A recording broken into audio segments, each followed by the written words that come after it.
disavowed a division and unmarked as rogue.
Everybody, to another build video brought to you by your boy Bishop Boas and of course the rest of the TWC family.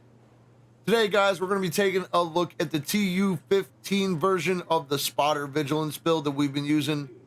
And guys, as you've been seeing on the stream, this build is insane. The amount of damage that you can put out in such a short amount of time with this, honestly, I haven't found anything to match it. We got a couple different things that we're going to show you other than the other video that we did for TU14. The build is very similar, but let's check it out. We're going to start off by looking at our specialization today, guys. And of course, we're going to be using Technician. The reason why we want to use Technician is pretty much when you max out your rifle, you're going to unlock the linked laser pointer. So whenever you aim at a target, it's going to pulse them, which will in turn give you spotter. Now, with the TU15 update, a new talent came out called Flatline. This ties into being pulsed. Pulsed enemies grant 15% amplified damage. And as we know, amplified damage is multiplicative damage.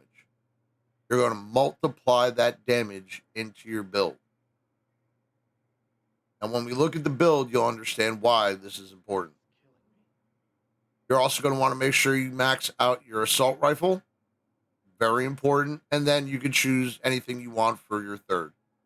I have shotguns picked out, but you can choose anything else. Now, you also get an extra skill tier, which is very good with Technician if you have it leveled out. You get 12% damage to drones, skills, proxies, and robotics. And your armor kit also applies to all friendly skill proxies within 10 meters. Another important part of this is the Artificer. The Artificer is part of the Hive skill tree, and it sends out a micro-electro booster drones that expend themselves to increase ally skill efficiency and refresh their duration. Periodically releases a drone whilst holstered This drone only affects your skills. If you are using, say, a defender drone and you have the artificer, it'll make it more efficient. It'll block more rounds. It'll keep you alive longer. If you have a medic on your team, having this hive will make their skills more efficient. See what I'm getting at? Very cool skill. Now, guys, you're also going to want to make sure that you have the rest of this stuff unlocked. Faraday Field. Party members within 5 meters of your deployed and undisrupted skills are immune to shock and disruption. Can be very useful. 15% bonus armor while aiming a skill. It can help out, but it's not really that big of a deal. And then, like on all of the specializations, make sure you have the plus 50% pulse resistance. It will help. Trust me. So, guys, diving in right off the top, here's the build. First off, we're using an FAL. We got max AR. We don't have the health damage maxed out, but that doesn't really matter for PvP. But you could use this build in PvE as well. I've used it many of times, and it rips through bots, over 1 million crits. It's crazy. Third attribute is damage to targets out of cover. Again, a multiplicative attribute. And here's our weapon talent, Flatline. Amplifies weapon damage by 15% to pulsed enemies. After 3 kills, applies pulse to the next enemy you hit. The amount of damage that this adds to your build is staggering. It's really crazy. Now, on the FAL, we are using a C79 scope for 5% crit chance and also to give us that little bit of extended range. Again, you guys are using this build and you want to be a mid-range fighter. You don't want to be up close. You don't want to be personal with this build. Of course, it does happen like you did see in the videos, but 9 out of 10 times when you're using this, you want to be mid-range. That scope helps you get into the fight a little more. Our magazine is the 20 rounds, sturdy extended 7.62. Then we have our linked laser pointer on the long underbarrel. And remember, guys, if you want to use a different gun other than the FAL, it needs to have the long underbarrel rail. If it doesn't, you can't use the linked laser pointer. Important part. And we have 5% crit chance on the muzzle.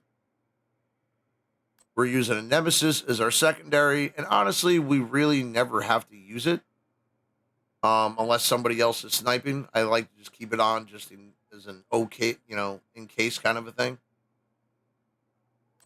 But our first piece on the build is our Grupo Sombra, which is going to give us 15% critical hit damage. We have armor, crit damage, crit chance, and a crit damage mod, max crit damage mod. Our next piece is our backpack, our Seska. Seska is going to give you 10% crit chance for the one piece for the brand. We have 15 weapon, max crit damage chance, and a max crit damage mod. And we're using Vigilance as the talent. Now, Vigilance is going to increase your total weapon damage.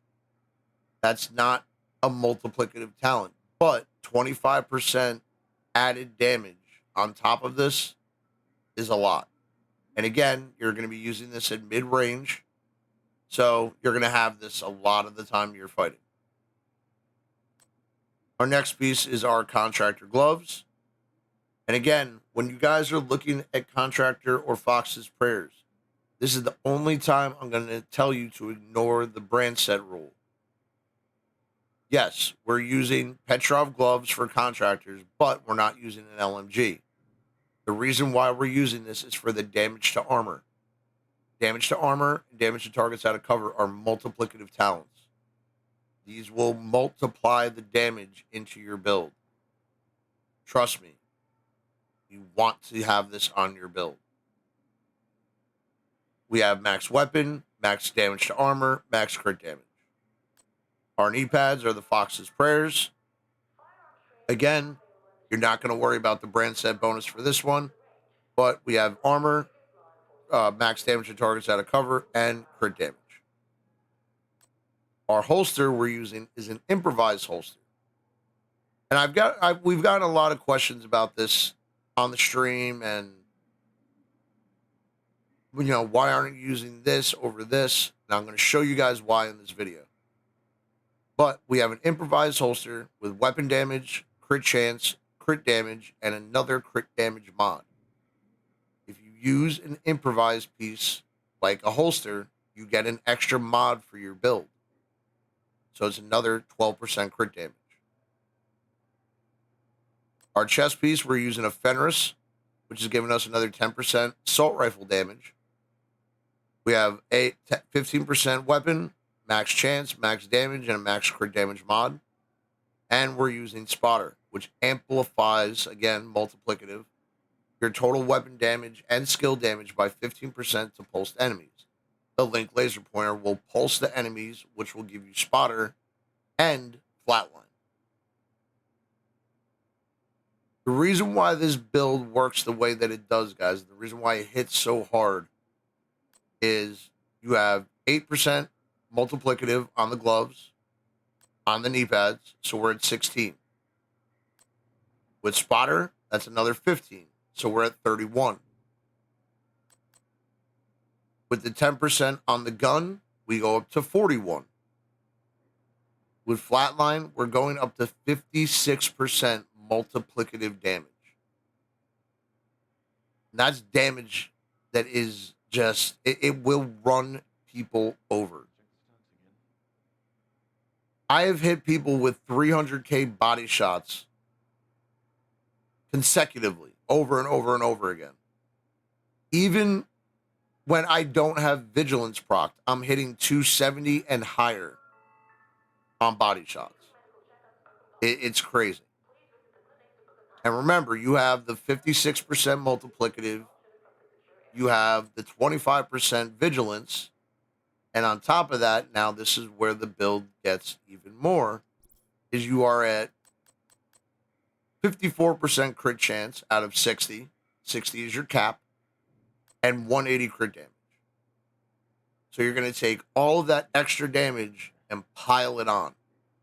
That's what makes this build what it is. I'm telling you, if you have not tried this out, you need to. It is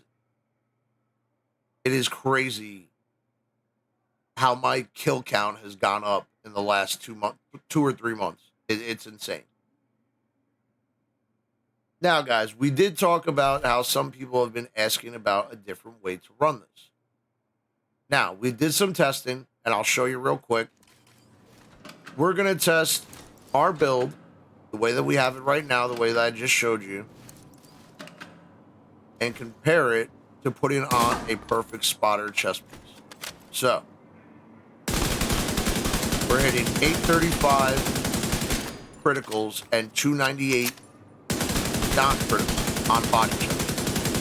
Okay? These numbers are, of course, going to be different in Dark Zone, so don't use this as a basis for numbers that you're going to be getting. So, people have been asking, why not Perfect Spotter?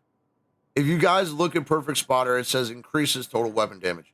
That's a UI glitch. It's already been talked about with the developers, and they're going to fix it. So, it is amplifying your 20% damage. And we have our Fenris piece instead of the improvised holster. But with doing that, we're going up 5% multiplicative, but we're losing 12% crit damage. Might not sound like a lot, but when you look at the damage numbers, let me get the right gun out. There we go.